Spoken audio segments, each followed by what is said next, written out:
Hello friend नमस्कार जय जगन्नाथ। आज आमर आइटम शनिवार आइटम भात आलू बैगण सारू टमाटो गोटे फुटा तरकारी आउ ये दही बैगण आंब आउ कुंदुड़ू आलू भजा।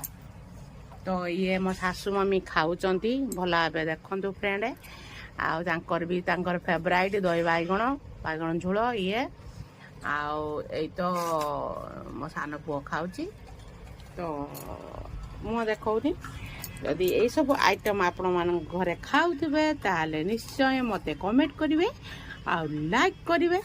रोज रोज यही खाया वीडियो देखिक आपण मैंने मने मने भावुवे यार किसी कम ना खाली या आम कौन करूँ तो यही सब वीडियो आपण मानक मुझे दौची जदि भल लगे लाइक करिए शेयर करिए कमेंट देवे और सब्सक्राइब करने भूलिए ना। यही तो जीवन आज्ञा रांध बाड़ खा पी। Bye bye friend love you all.